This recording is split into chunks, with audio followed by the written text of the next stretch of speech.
King Arthur and the Knights of the Round Table, Sir Lancelot and Queen Guinevere, Merlin, the quest for the Holy Grail.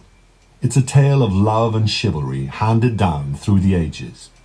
In the 14th century, it was captured in a set of books for the Baron de Rochefoucauld, France's ambassador to Flanders, but no one knows exactly who did it. It was a small group of artists and scribes who worked around the year 1315 to 1323, somewhere in eastern Artois or western Flanders. Well, this is the Rochefoucauld Grail. I mean, here's the opening of the Merlin in the second volume. It is a glorious work.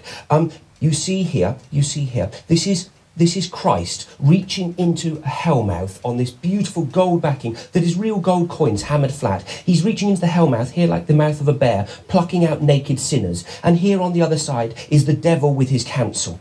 And here these long, fragile traceries enclosing monkeys and birds and stags. A beautiful thing. If we move on into the volumes, into some of the 107 miniatures, which we don't have time to cover here today. But if we move on into the volumes, here in the first volume, you have the Grail itself being carried by Joseph of Arimathea across the sea to Britain to be hidden here in Britain, where Arthur will later discover it. And here, as Bishop Joseph. As Joseph of Arimathea crosses the sea, his cloak spreads out behind him and it turns into a surface like wood. And you see the believers are walking across the cloak as if it was a wooden bridge, and yet the non-believers sink into the waves behind with their arms raised up in disbelief. Another image we should certainly look at in this volume is this. It's Lancelot himself, having heard about the death of Guinevere, the false reports of the death of Guinevere. Arthur has set a series of Knights of the Round Table to watch him, fearing that he might try and take his own life. And Lancelot has lulled them into a false sense of security. He's sat around very placidly all day, and they've fallen asleep. And as the knights here have fallen asleep in this circle around him, it gets to midnight. They're absolutely asleep, and he leaps up and he grabs a sword from one of them. Here you see the man with him has an empty sword sheath, and he tries to plunge it through himself, and that knight wrestles him to the ground, damaging himself in the course of this. And these are just two of the images, of the 107 images that are in this beautiful, beautiful manuscript. This is one of the finest medieval manuscripts remaining in private hands, but not for long. Brought to London for auction, Timothy Bolton is hoping it will end up in a national institution, or at least in the hands of a serious collector. Part of its attraction is what we don't know. The experts say it would have required 200 cows to produce the vellum sheets which make up these 3 volumes, but no one knows how long it took to complete illustrations of this quality, though they were done with such care that they've survived for 700 years and look almost as bright as the day they were worked. As you turn the pages, you really are struck that these sheets of vellum are in glorious condition.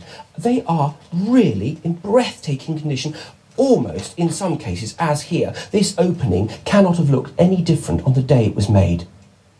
The Rochefoucauld Grail sells for £2.4 million, but the excitement which surrounds it is eclipsed by another book.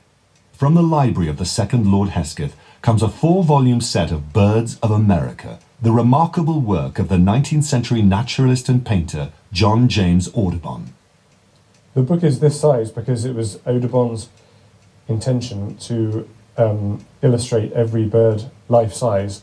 So for the bigger species, you need a book of this size to achieve that. If you think of things like flamingos, cranes, herons, they're big birds, you need a big book. But we're about to see, as I open it, the sort of things that it contains.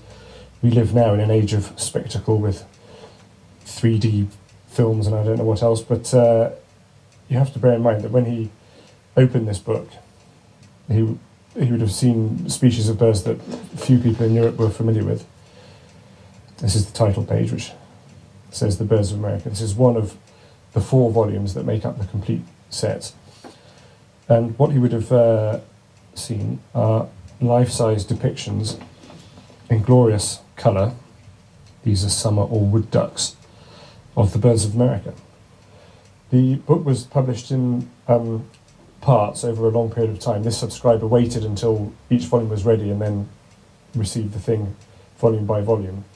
But the way the book is arranged is you get, in each part, contained one big plate like this, then a medium-sized plate, this is a gannet, and then 3 smaller plates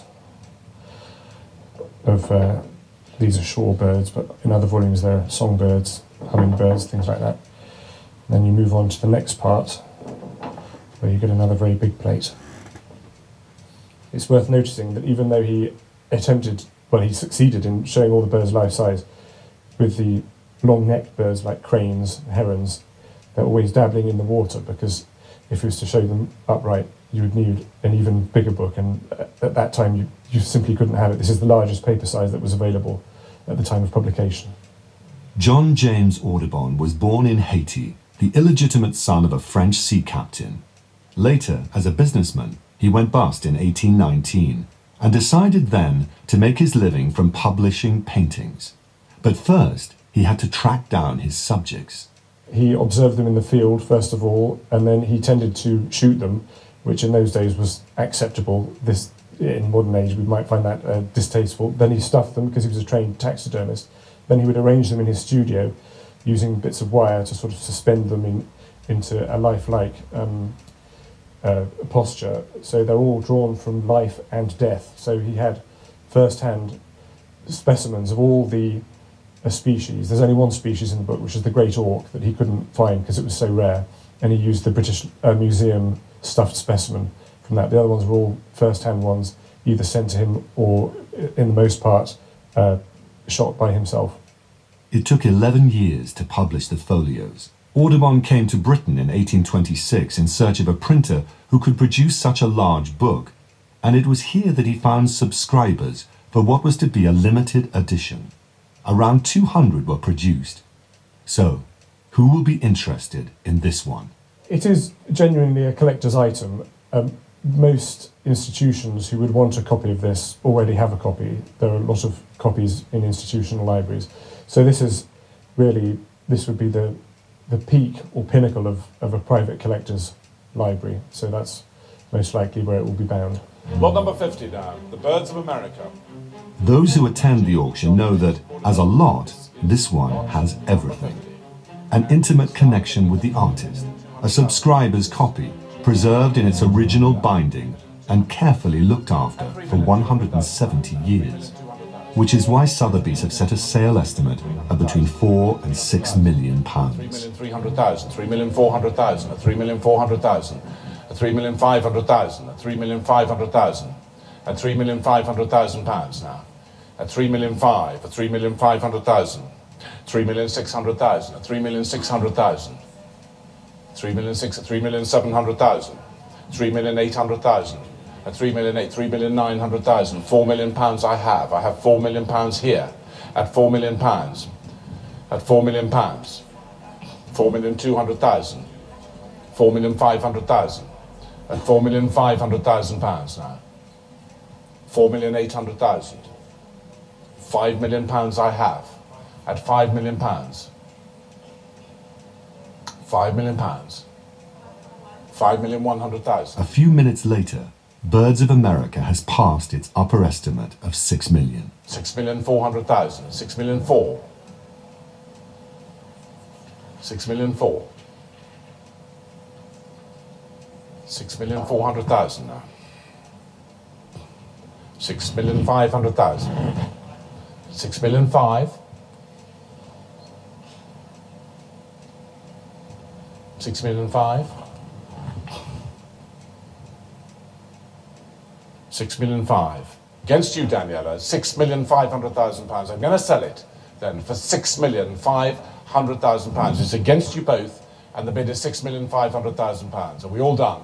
Last chance at £6,500,000. Last chance, and selling for £6,500,000. Any more? So for £6,500,000. With the buyer's premium, John James Audubon's Birds of America sells for £7.3 million. It's been bought by the well-known London dealer Michael Tollemache, who becomes the proud owner of the most expensive book in the world.